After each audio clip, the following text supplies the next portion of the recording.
Now we invite Sir Mark Tully to tell us about his new book, Upcountry Tales. Sir Mark Tully, please. Jairam Ramesh couldn't be here with us today.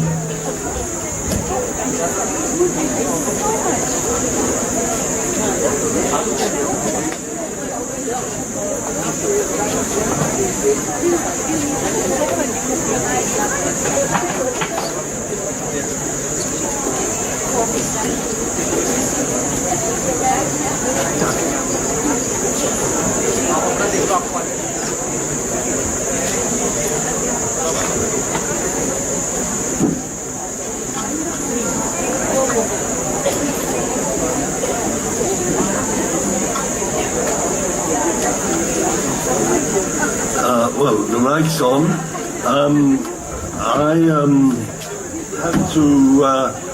I have to disappoint you, unfortunately, because you are all expecting me to do very little talking and listen to Jairam talk about P.N. Huxter, who, having read Jairam's book, I'm more than ever convinced was probably one of the most important people who lived in India for many years, particularly during the heyday of Indira Gandhi. So I'm really sorry about that. And I have to tell you also that from talking about a very important person, significant role in history, I'm going to talk to you about a lot of people who deliberately I have made unimportant in the short stories I've written. And the short stories that's the book, and they're called Upcountry Tales. Many people in the past have said to me, one of your troubles is that you have gone native. This upcountry phrase is really a phrase from the British Raj. I don't know how many of you now actually have ever heard of the phrase, but what it means really is the Dehat, remote part of the country, a country far removed from the citizens of the big cities of India. And the stories which I tell here are fictional, but some of them are based on facts.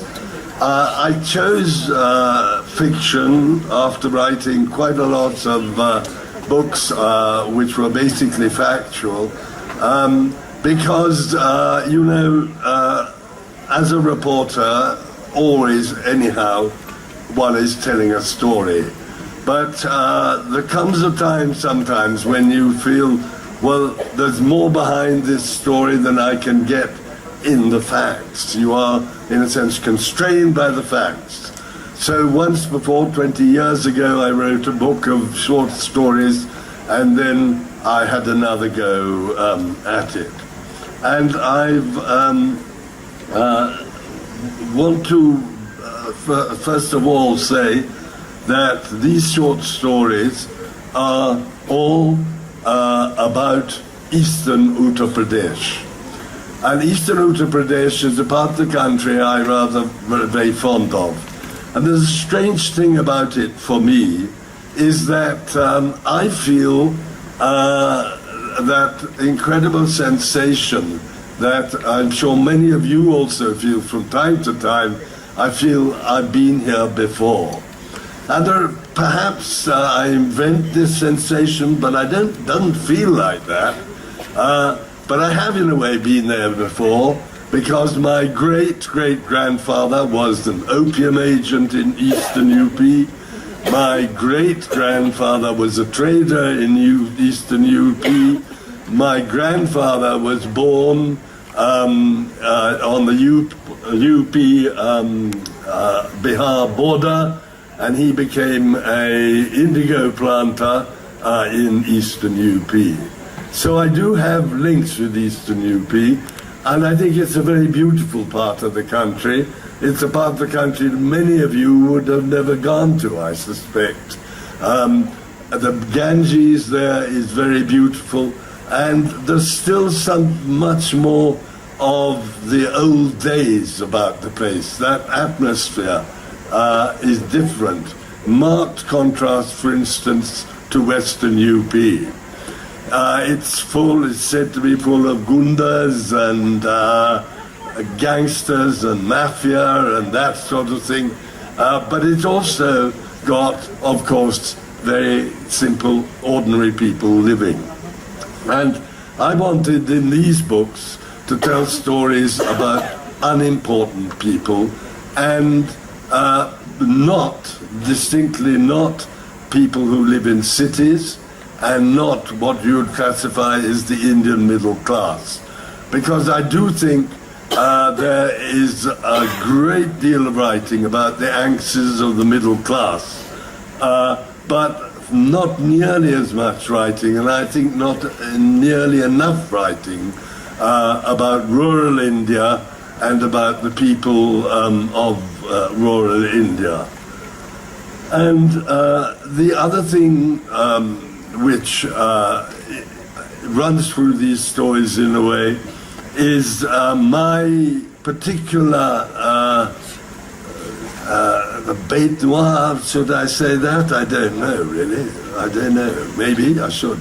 But my particular concern about this country, which I have spoken about time and time again and written about, not that my speaking about it is likely to do any good, but there we are. And that is what I believe is the very low standard of governance in this country, particularly in the rural areas, and the appalling, and I use that word very deliberately, the appalling way that the lower orders of the bureaucracy treat the public that they have to deal with, and the public has to deal with them. I'm always reminded when I talk about this of a villager who said to me that in his village only the rich people got BPL cards, below poverty level cards, and those who needed them didn't get them. And so I said to him, why don't you go to the block development officer and ask him where your BPL card is or how you can get a BPL card. And he said, I don't go to see मैं वहाँ पर नहीं जाता हूँ क्योंकि video क्या बोलेंगे वो सिर्फ बोलेंगे bago साले. And this is the real truth of the matter when you see it. The petty corruption, the oppression, the dishonesty of the bureaucracy in the rural areas is something which is really distressing when you come across it. And I do believe that good governance is a great, or improved governance, is the one thing which would really make a huge difference in India. And if I could just add one thing here, that is that I don't believe that digitalizing things will solve the problems of bad governance in the rural areas. Because it's like people who thought that when the liberalization of the economy came about, people thought, oh, yes, now everything is wonderful, that solved all our problems. But bad governance has continued to plague the country. In the same way now, even now, with digitalization and everything else, bad governance is still a major problem. And if you read a book, the latest book by John Drees, you will get a much greater flavor of that than you will get from my book. Because John Drees, for instance, in one of the articles in his books, he criticizes the compulsory use of the Aadhaar card. And he tells the stories of how people go to Aadhaar, go to get their rations or something like that, and they don't, the Aadhaar card doesn't work or something goes wrong, and so they don't get their rations. And I personally had an interesting experience of this, because when I went to get my Aadhaar card in a small travel agents in the back of Nizamuddin, I kept on putting my hand on the machine, which was meant to take a photograph of it, and nothing happened. Eventually, after about 15 minutes, the guy who was trying to do this for me got hold of my hand and rubbed it through my hair like this. And this eventually had a magical impact. However, when a few days later I went to buy another mobile and I was told I had to have an Aadhaar card, the new Aadhaar card didn't work. And I just put this to you. Imagine you are an old lady, you go to a normal, corrupt, rough and rude ration shop proprietor, and he says, "Where's your Aadhaar card?" And he put your hand on this machine. She puts his hand on the machine, nothing happens. So what? Do you think he's going to spend 16 minutes or more and finally rub his hand through her hair? No, like the BDO, he'll just say, "Aapke Aadhaar card nakli hai, bargo." So this problem really, I do believe, is at the heart of so many problems of India. Well, back to my book, and I mustn't rabbit on too long. I can't remember how long I've got, actually. Rahul, will you tell me when to shut up, or how will we do it? No, carry on. Oh, okay. But I want to say a few words about you when you finish. Oh, don't say that. Yes, now let me come to these stories. As I said, they are ordinary stories about ordinary people. There's a Dalit who tries to build a temple. There's another Dalit, a fascinating Dalit who was my chowkidar, actually, and we used to have discussions at night as he was sitting on the veranda when he was the BBC chowkidar about religion. And he would say to me that he was not Bhagwan Bharosa, he did not believe in God. And he would always argue with me that you believe in God, that's okay, because God has looked after you pretty well. But look at me, how can I believe in God in the wretched state in which I am? So we had these discussions. Time went by, he left. He went back to his village, as I thought. But I said to him, Ram Kilavan, you must keep in touch with me. And he did, faithfully, and he still is in touch with me.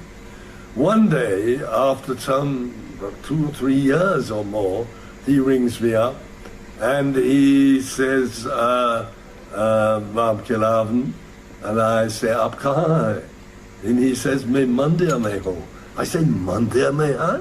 Ye kaisa ho gaya? Or anything like that, who didn't believe in God or religion at all, had, after a tragedy had struck him, had become a Buddhist. And furthermore, he was not just a Buddhist, he was a Buddhist monk. And his story, fictionalized somewhat, is one of the stories in this book. And he's a truly remarkable and truly wonderful man, and I'm proud that he's still in touch with me. Then other stories, just let me tell you a few of them. There's one which illustrates the politicking which goes on in police cases, a murder case where the police are persuaded for political reasons, some of the police, to charge a totally innocent man, and how that goes wrong for the police officers in the end. There's a political story about a young hopeful who hopes to inherit his father's constituency, but when he goes there, he's a wholly incompetent politician, a wholly incompetent speaker, and he makes a mess of it. And then in the middle of, just as he's coming to the end, really, and really feeling things have gone too bad, he comes across a veteran politician who is modelled on my old friend who I dearly loved, Chaudhry Devi Lal. And Chaudhry Devi Lal, first of all, gives him a huge, what I can only call bollocking, for daring to come into his area and try and establish himself. And then he says to him, but if you join my party, I will make sure you get elected. Forget the Congress, forget your father's legacy, join my party, join me. But the poor guy, unfortunately, is so overawed and terrified by Chaudhry Saab that he decides it's better to drop the idea of politics altogether. So that's another of the stories of students to students who are in love with each other, but one wants to go back to his village to work, and one wants to join the IAS, and they agree that they can't, the two lives will not go together, so they can't live together. So those are some of the stories. Now, I will now, if I have the time, I'd like to read, first of all, two bits from the introduction, which will, I hope, entertain you, but will also give you a flavor of how, during a journalist, I have had real-life entertaining stories, and then I will just read to you the end of one of the stories in this book, which is perhaps my favorite story. But the first one is about Devi Lal. This story is about the day in 1990 when the alliance, which included the Janata Party, won the election, and there was a competition, really, between Devi Lal and VP Singh as to who should be Prime Minister. And eventually, Devi Lal said, all right, to VP Singh, all right, you become Prime Minister. So on that day, Devi Lal telephoned me to ask whether I thought he had made the right decision. I told him I thought he had been statesmanlike by making a sacrifice, and that voters would appreciate the sacrifice because it showed he was not kursi ke lalachi, greedy for the seat. He grunted and asked me to put my colleague Satish Jacob on the phone, and said to him, Mark Tully tells me I've done the right thing. I think I'm a bloody fool. And the second one is about my experiences in another country, Pakistan. And this one is about the days of General Zia-ul-Haq, who I didn't get on very well with. It certainly was no friend of mine. And after General Zia-ul-Haq mounted his coup ousting Bhutto, I had a strange relationship with his spokesman, Colonel Salik. I had known Salik when I was covering the army crackdown in the then East Pakistan. He appeared severe, humorless, and impersonal. But when he became Zia's spokesman, I discovered he did have a sense of humor. And although he saw me as an adversary, a warmth developed between us. Once I went to his office one floor above Zia's for a briefing. And incidentally, entertainingly, Zia's office was in the house which belonged to the proprietors of the Murray Brewery. And as you know, Zia was a fanatical prohibitionist. Anyhow, there I was in this office. Once I went to his office, one floor above Ziad's, for a briefing. After it was over, I rose to leave, saying I had a lunch engagement. Salek insisted I couldn't leave, but wouldn't explain why. Eventually, he said, "You can go now." When I asked why he had held me back, he laughed. "It was prayer time," he said, "and you would have had to pass the president prostrating himself as he said his prayers in the corridor. Knowing what you think of him, I was afraid you would kick him up the arse." So those are two parts from the introduction of the book, trying to establish myself as a bona fide journalist. Now, one of the chapters in the book is about one of my most, how should I say, loved institutions in this country, or would it be better to say loved and hated from time to time, which is Indian Railways. And if I can incidentally put in a plea for the railways, I think it is appalling the amount of effort going in to spread aviation in this country, which in my view is the most hideously boring, unattractive, ghastly form of transport, and can never be sufficient to carry the huge number of people in this country, around the country, and the state of the railways. I think it's really shocking. Your railways are a great, great heritage. They're a wonderful railway system, loved by railway lovers around the world. And we don't take proper care of them. So I had to have a railway story. And the railway story is in some way based slightly on a famous British comedy called The Titchfield Thunderbolt, which was a story about the closing of a branch line. So I invented the branch line, which was going to be closed, and I invented a story around it, located somewhere in eastern UP. And there was competition between the people who wanted to preserve the branch line and the proprietors of the bus company, which was very happy about it being closed down. And the bus company was owned by a member of parliament.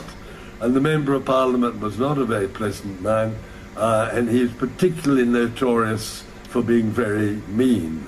So what happens very quickly is that there's this great debate and row going on, and eventually someone suggests that they go to a highly respected sadhu and ask him how they can reach a decision on this. And the sadhu says, well, let God decide. Why don't you have a race between the bus and the train? Now, the train is rather slow and rather decrepit, but fortunately the road isn't very good either. So eventually they set off on this race. And there were various accidents happen on the way.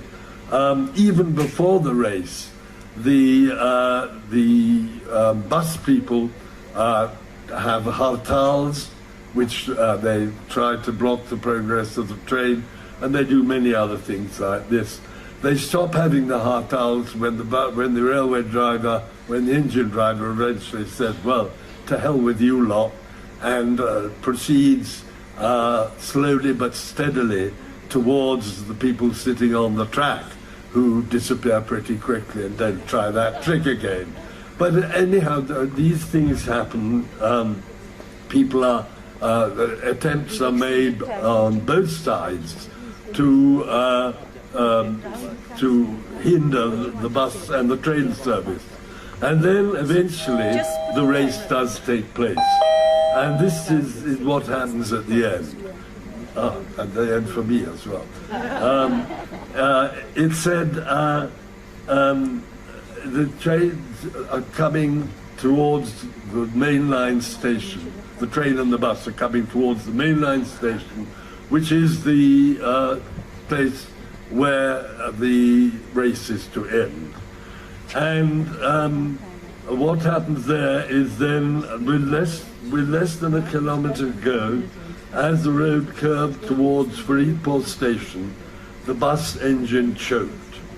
The bus jerked and almost stopped.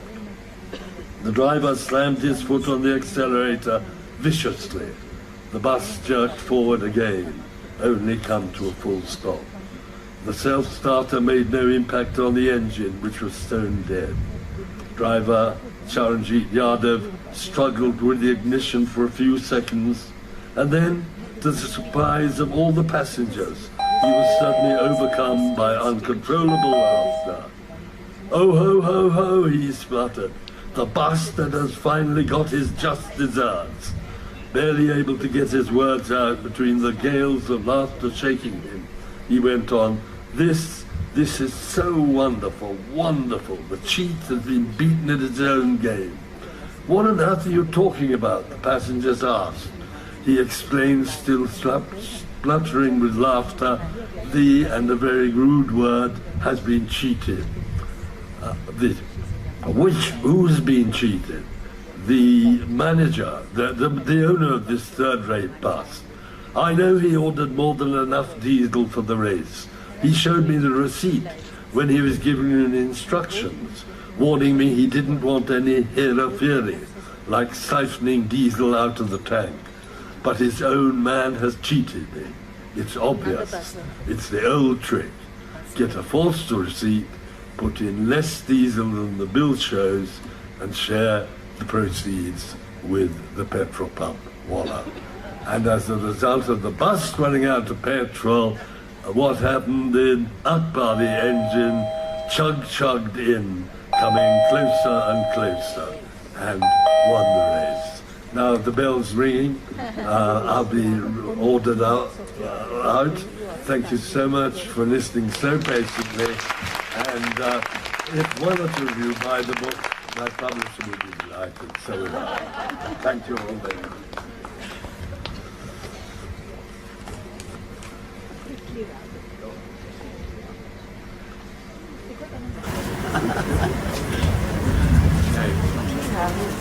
I thought I would just add a few words about Mark. Actually, he's Sir Mark Tully because he was knighted by the British. I don't think there's any correspondent who has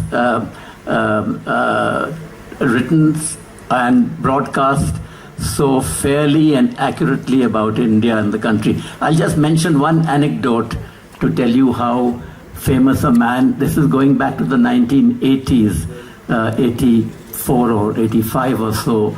I was then the editor of the Indian Express in Chandigarh, and I was told about how there was a very important cabinet meeting taking place. Surjit Singh Barnala was then the chief minister.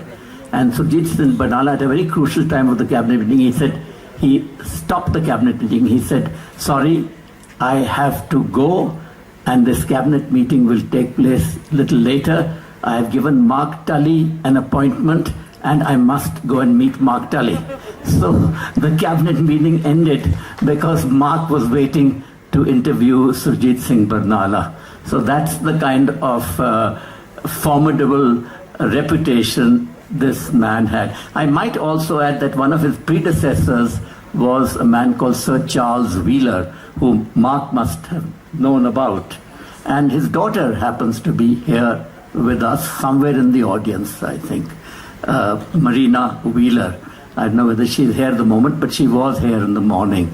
So I just thought I would mention that two of the most famous correspondents, BBC correspondents, one whose daughter is here, and Sir Mark Tully, who's here with us also.